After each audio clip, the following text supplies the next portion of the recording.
Hey there, my friends. This is Robin Hood, and today I am bringing you some more Napoleon Total War. This is going to be another 2 versus 2 with my good friend Mike and Huge on Syrian Ridge against Joe Bracken and Heights Malabaje. Yeah, you can just read that name, because a lot of times they are impossible to pronounce. But this is the deployment phase. We don't care about this, but I will tell you my army setup. And this battle, guys, seriously, I have been having, I mean, I've uploaded some really cool battles recently, like the Battle Royale video, the Hold the Line one. Check those out if you haven't. But I swear I have been having some of the most epic battles I've ever had in Total War games. Mike and Euge and I are just on a streak right now, and then I played one or two with my friend Chris Ebb, and we had the same thing. So this one here actually is not as epic as the others. It's more to prove a point about one of the reasons that I switched from playing Fall of the Samurai back to Napoleon Total War. I still do vanilla Shogun, without the guns or anything, because I do like that, but Fall of the Samurai, not so much. But this army, I have 2 Voltigeurs, 3 Chasseurs. Basically, these guys are longer range and more accurate, and these guys are slightly less range, a little bit less accurate, but greater numbers, and they do still have the skirmisher bonus.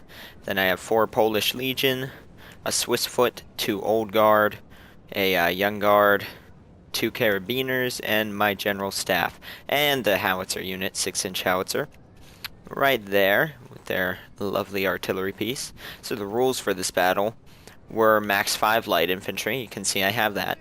Max 1 artillery unit. I have that. No fixed, which is what that is. Coming at me. No fixed artillery. And obviously the max 1. And this guy brought 4 or 3, I believe. 6-pounder foot artillery. The rocket troop, which is completely not allowed. And then a howitzer over here. And when I saw him deployed and already firing like this, this shows these kind of people, when they cheat and bring the artillery, and they deploy in a line, he's not planning on moving. He's going to stay in a line just like this and expect me to run into his guns. So obviously, since I am taking artillery fire, I do have to rush, but I'm going to stock up on the right. This is the only major move he made, moving these Voltigeurs forward into the trees. But I'm going to attack his left flank in full force with all of my army there. And, just kind of neutralize those guys over there. But the point is, the reason I stopped playing Fall of the Samurai really was because of, just the veteran units. They shoot like machine guns. First shot does almost a lot of times win battles in certain scenarios, where here you can rush in, take the first shot, and if you're better at maneuvering, win. Now, that's not to say you can't do that in Fall of the Samurai, but it's a lot harder considering, like, even my Marine units, if they get first shot on a unit, that unit won't get to maneuver because in 2 shots, that unit is dead. The other thing is 1 artillery piece in Fall of the Samurai in 5 minutes, even though it only has 20 rounds, can destroy pretty much your whole army. Here I'm taking fire from 3, which wasn't allowed. I've been taking fire from across the whole map, and you'll notice, oh, it does have an impact on my army, but it is nowhere near the magnitude. And these guys have unlimited ammo. They can keep shooting all game, so in 16 minutes I'm not going to take as much damage from 3 artillery pieces as you do from 1. And the reason they did this, like I was saying, people are saying, yeah, well, the artillery was accurate. Yes, it was accurate, but you also forget it was accurate when against armies of 100,000 men. This is smaller scale, and they also had more artillery. This is small scale. This is maybe 1,400 something men. I believe the final count of my army was 1,476 or something, because the only reason I remember that is because Mike and I had like the same amount pretty much, and we were laughing at that. But so, you have to scale it down. If the artillery is just as accurate as it is on large scale against a smaller number of troops, it's going to destroy all of them. You make it less, this isn't massive real-life battle where it can be that accurate and you will still have an army. If it's that accurate, you know, you don't have an army, and this isn't supposed to be like that on the smaller scale. If they made it so your armies were 100,000 men, I wouldn't have a problem, and except for that the battles may possibly take absolutely forever. So, you know, that's pretty much why I switched back. But what's going to happen is, obviously, I have to rush forward and attack this guy. You missed because I was talking. This cav unit charged in, killed a few of the Voltigeurs, and that's pretty much that. Mike, it's a duel of the British here. They are in a civil war. Oh, so are the French. Yeah, that is strange. Funny how that turned out. But these guys are going to be in a standoff and in an artillery duel. Does this guy have any? Actually, no. So I think Mike was just shelling him while I'm dealing with my guy. And generally, we would have attacked at the same time, but Mike has no need to attack. And as you can see here, I pretty much have to. That there was a terribly inaccurate shot because I saw those rockets firing and I ran forward. But you can see I'm just bringing all of my troops to bear on this guy's left flank, sending some units around to flank. I'll have infantry, and since it's such a small front, I will have reserves. This is actually a bad thing in the sense that it makes my line thicker, so stray artillery shots can get kills, but it also does allow me, you know, to plug any gaps in the line. And man, those rockets, the thing with them, they're really not all that devastating, although they get one incredibly accurate volley later, but they're not all that devastating. Over a long period of time they can be, but they're fairly inaccurate. It's these howitzers that I have to worry about. You can see this guy ran forward these grenadiers, and there goes their birthday gifts. And well, that shook my screen a lot. Thick black smoke, good stuff. And then this is firing in there too, so it's interesting. But the thing is, grenades aren't, I don't use grenadiers in this game.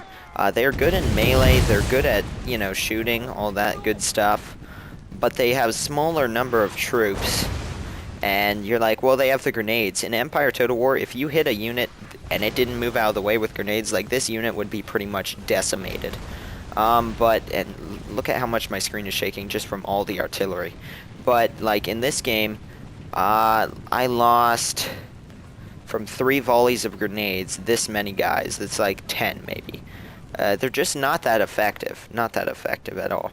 So right here, I'm just going for an all-out rush. I'm gonna finish this guy off. And what I do in situations like this, sadly I forgot to have these guys run. I have my skirmishers run forward. They're slightly spread out. They suck up some of the fire. And look at that. He just decimated my general and killed him. So that was slightly disappointing. Look at all these guys. Some of them survived. Don't quite know how, but they're like, yep, okay, I'm good to go. Here we go. But you can see now, engaging this guy's line. Got on the flanks, beat his cavalry unit. And right here, my cavalry unit comes in from the back and bye-bye rockets. He, of course, sent, it's hard to tell. He sent in these dragoons. Those are my cav there. Right here you can clearly tell who's who.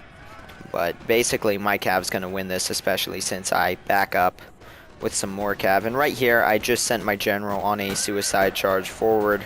Because he doesn't really exist anymore, so it doesn't matter that much. Just kind of disrupting a little bit, as you can see. Allowed me to get one volley without taking the return fire, and that's a young guard unit, so that's a good thing.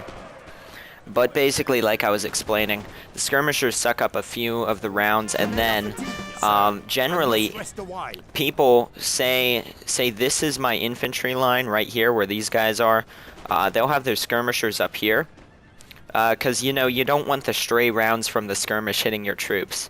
And depending on most players don't counter this quickly enough they think I'm being stupid and I'm gonna get mowed down. I've found and won tons of battles this way.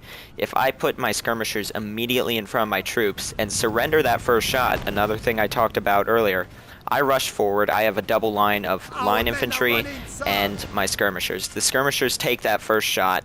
Yeah, they lose 15, 20 men.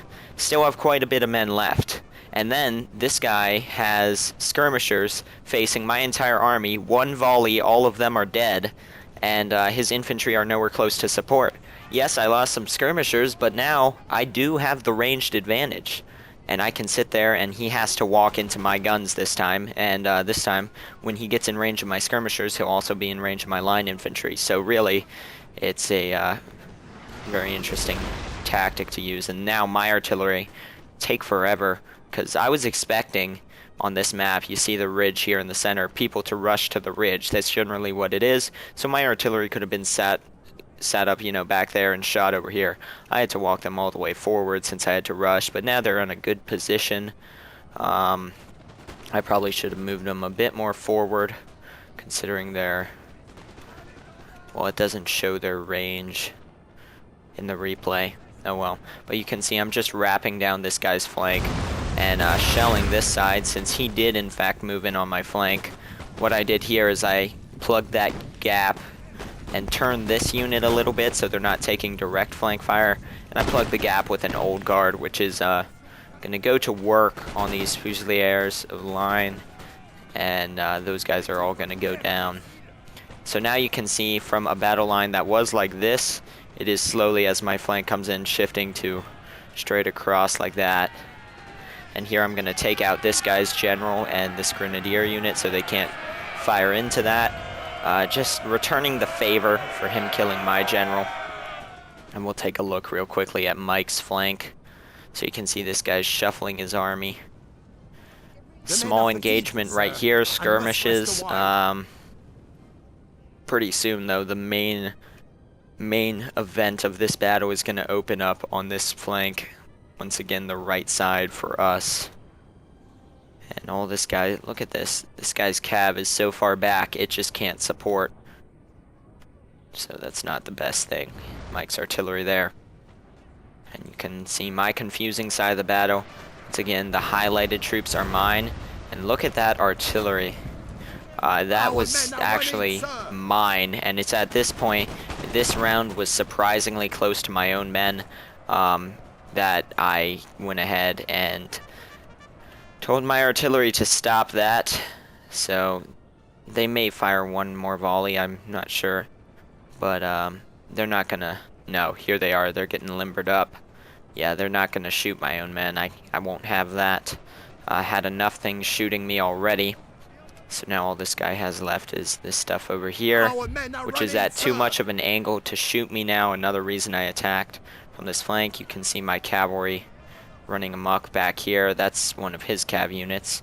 I'm actually going to retreat mine since there's only 13 left so they don't die back over here. And there's a melee fight going on between these Fusiliers and my Swiss-Putin Old Guard, which, as you can see, is not going to end well for them. And now this guy's gonna forget about his cav, and I'm just gonna shoot it. That's gonna be that, because what he's focusing on, and really with only 3 men, I mean, I could micro all of these guys, get them out of there really quickly, but it's over. I mean, it's over. I've won this battle. I've got a large portion of my army left, even though I took all that artillery fire. You can see how the battle shifted down this way. But this guy's gonna do the wondrous thing, the amazing thing. And my men are tired. They just fought a whole battle. These guys came back from routing. We're sitting over here. They are tired. My men, some of them are fresh actually. Wow, because those are probably my reserves. But he's gonna run away. And at this point, I don't have enough cav to really do anything to it, and my infantry would take forever to catch him, and wouldn't if he just kept running. So he's gonna run away. Make this battle take 30 minutes longer. So thank you to you for that. My cavalry is gonna come and take out this artillery unit, though, so that it can't get away. And at this point, Mike needs more help than me, The men are fatigued, sir, because, and must rest you a know, while. it's just 2 units. I figured we'd take them out later. I am sending 2 units to go kill off this National Guard and then the cav down there. But Mike has extra cavalry that can chase down those units later. So as you can see, I'm bringing my portion of my army to this flank to help break this stalemate. And you can see the main skirmish is going on over here. And just watch this. What has happened, what you have missed, is this skirmish going on. This guy got the first shot, and he did have both his rifles and infantry shooting. So they're going to decimate this Highland foot. Mike's reinforcing it, and as you can see, each side is just slowly bringing in more and more troops to this fight over here, trying to hold this flank. So you can see here comes more from Mike, more from this guy. This guy's cav is still too far back to do anything, and Mike is going to take advantage of that with these guys. These are lifeguards and the Royal Scots Greys. There they are. And you can see this line coming out. And right now, Mike wasn't sure if he was going to win this just because, you know, of this guy having more in this fight at the moment. But he's going to turn it with his cav. And on this side, this guy's going to take advantage of him having less troops over here now and move forward with his own. The problem in this is that his deployment or his formation, you know, isn't that great. He's got a very nice unit right here and right here, except these Highland foot are going to be shooting right into the backs of these guys. And pretty much, I mean, that's not going to help them at all. And here comes my old guard, and this unit of old guard here is really going to just clean house on that flank. And my artillery is now unlimbering to join in. So this guy's having some problems. And here, since I was over there, I did in fact forget about this cav unit. And this guy is going to line up and shoot them. So that was the only major micro fail on my part. Our men are running, And then sir. he's going to turn around and keep running that way. So we'll come back to this side of the battle. You can see my old guard are going to line up on the flank. There comes my artillery. Very nice volley there. But here comes these old guard. That guy doesn't know what's going on. Okay, there you go, buddy. Deliver a volley. And these guys are going to rout just due to being fired on from behind. And the old guard has the decreased morale effect on them just because it is the old guard, best guard unit in the game. Very excellent unit there. And basically these guys are just going to march down the flank. My artillery is going to continue its stuff down here.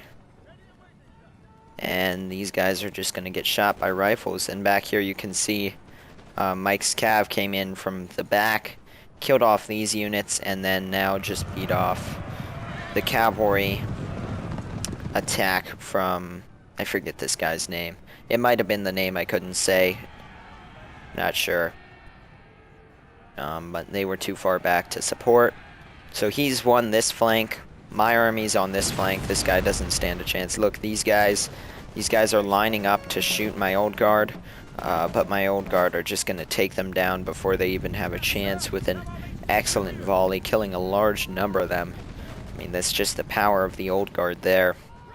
He's going to win in the center. And at this point, this guy, he knows it's over. He said good game. Very nice opponent. He even, you know, he was not going to send support to this guy because he cheated. He told me to just go kill him. And that's what I did. You can see what is left of it. But he's going to go ahead and quit the game rather than make us sit here for God knows how long, as this guy just continuously runs and runs and runs. A glorious victory, sir. So, because at this point it is obviously over. I mean, these are Mike's cav. They could chase him down, but still, that's a long distance. It's just a waste of time. If you guys lose a battle, don't do the dick thing and just, run away. Make it take longer. It's not cool. But pretty much here, this is gonna end in a second when this guy quits. And he was kind enough to quit too. Because had we quit to end it, it would have given him a victory, and he knew that they didn't win the battle. So you can see a little bit of the fight in the woods here. And some of my men, another old guard unit, my other one, marching. I just had them marching just because these guys are so far off. And there it goes. That is that. So you can see, yeah, we both deployed 476, that was right. And these guys deployed, my opponent deployed a little bit less than me, this guy a little bit more than Mike.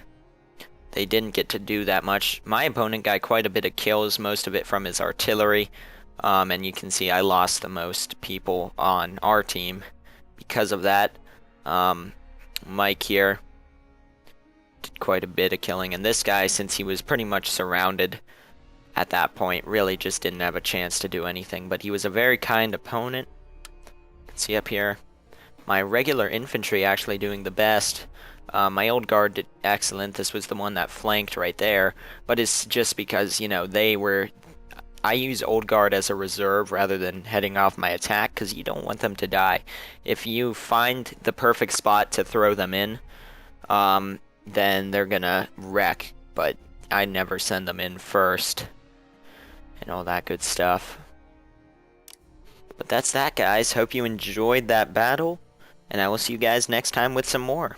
The next one is going to be one of the most epic battles I have ever played in this game, so look forward to that. Thank you for watching.